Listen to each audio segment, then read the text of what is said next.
الم یروا کم اہلکنا من قبلہم من قرن مکناہم فی الارض، کیا انہوں نے نہ دیکھا کہ ہم نے ان سے پہلے کتنی قومیں ہلاک کر دیں، انہیں ہم نے زمین میں وہ جماؤ دیا، وہ قوت، مال اور دنیا کے کثیر سامان دیے، ما لم نمکن لکم، جو تم کو نہ دیا۔ الم یروا کم اہلکنا، کیا انہوں نے نہ دیکھا کہ ہم نے ہلاک کر دی کتنی قومیں، من قبلہم من قرن، ان سے پہلے کتنی قومیں ہلاک کر دیں، مکناہم فی الارض،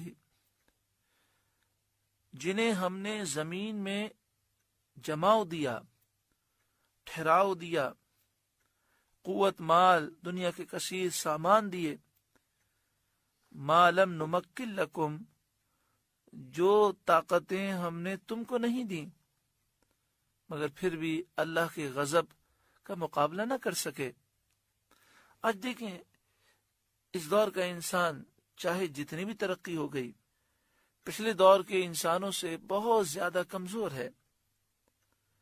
نہ ہم سے سردی برداشت ہوتی ہے، نہ گرمی برداشت ہوتی ہے، نہ بھوک برداشت ہوتی ہے، نہ پیاس برداشت ہوتی ہے، آسائشوں کے بغیر ہم جی نہیں سکتے، انتہائی کمزور ہیں۔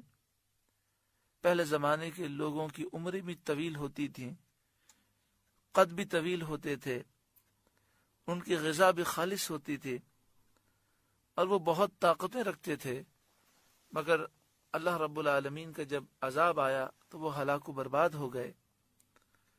تو ہم کس طاقت پر غرور کرتے ہیں؟ وَأَرْسَلْنَا السَّمَاءَ عَلَيْهِمْ مِدْرَارًا، اور ہم نے ان پر موسلا دار پانی بھیجا، جس سے کھیتیاں اور باغ شاداب ہو گئے۔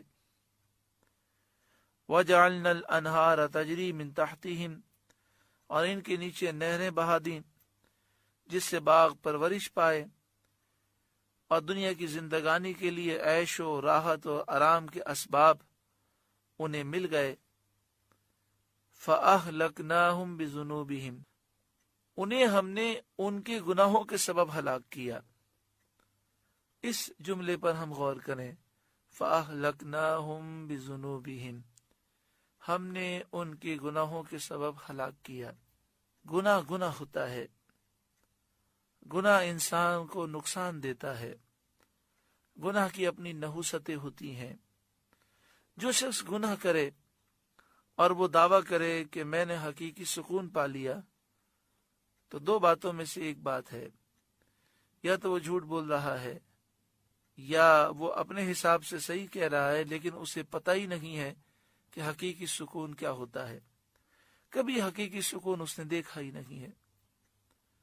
یا تو ایک صورت یہ ہے کہ حقیقی سکون اسے معلوم نہیں، اس لیے بے سکونی کو وہ سکون سمجھ رہا ہے، یا پھر یہ کہ وہ جانتا ہے کہ میں بے سکون ہوں، حقیقی سکون مجھے میسر نہیں، لیکن لوگوں کے سامنے اپنی بات کو رکھنے کے لیے جھوٹ بول رہا ہے۔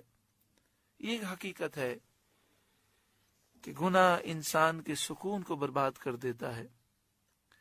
گناہ کرنے سے ہر چیز سے برکت چلی جاتی ہے۔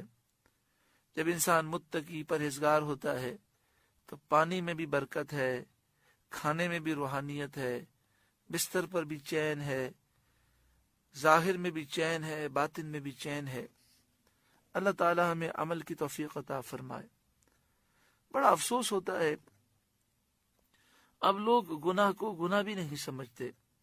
ہمارے ایک عزیز ہیں، اللہ انہیں جزائے خیر عطا فرمائے، انہوں نے توجہ دلائی کہ کافروں کے جو تہوار ہوتے ہیں، ان تہواروں پر کافروں کو ہمارے مسلمان بھائی مبارکباد دیتے ہیں، حالانکہ شرعی طور پر انہیں مبارکباد دینا منع ہے، یہ گناہ کا کام ہے۔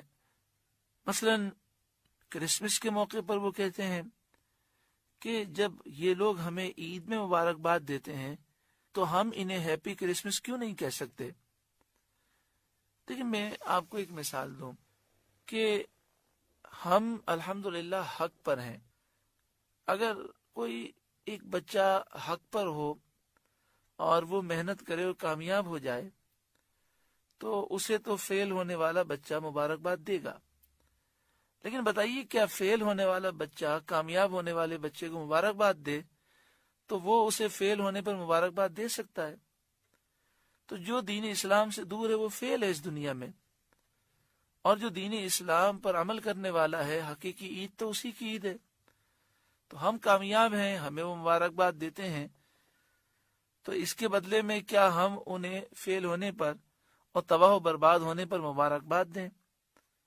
دوسری بات یہ کہ یہ لوگ جو کرسمس مناتے ہیں ان کا عقیدہ یہ ہے کہ اللہ تبارک و تعالی نے 25 دسمبر کو اپنا بیٹا جنم دیا، نعوذ باللہ من ذالک۔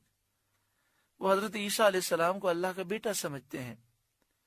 ہیپی کرسمس کے وہ معنی یہ لیتے ہیں کہ اللہ نے بیٹا جنم دیا، تو نعوذ باللہ من ذالک ہم انہیں مبارکباد کیسے دے سکتے ہیں؟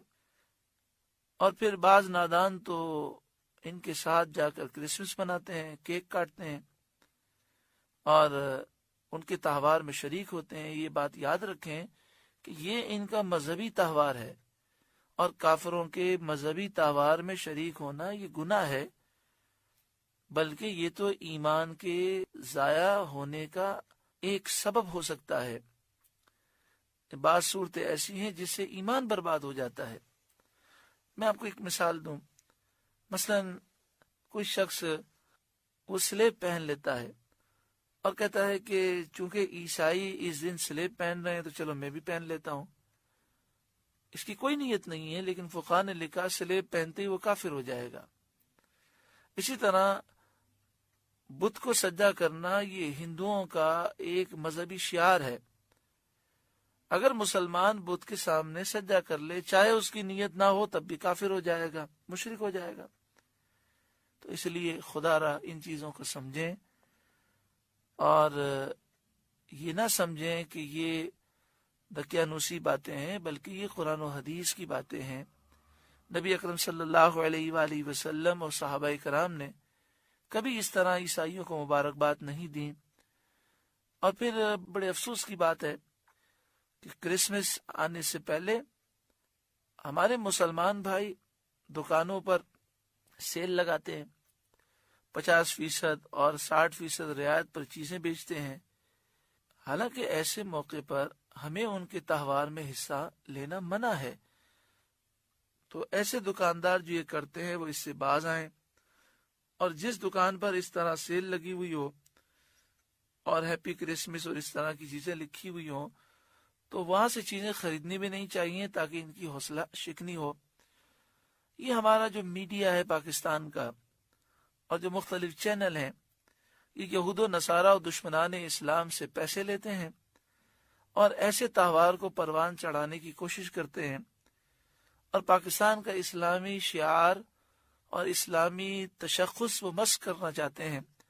دعا فرمائے اللہ تعالیٰ یہود و نصارہ کو اور جو ان کے پٹھو ہیں اللہ انہیں ذلیل و رسوا فرمائے، اور مسلمانوں کو اسلام سے سچی محبت عطا فرمائے اور ہمیں مکمل اسلام میں داخل ہونے کی توفیق عطا فرمائے۔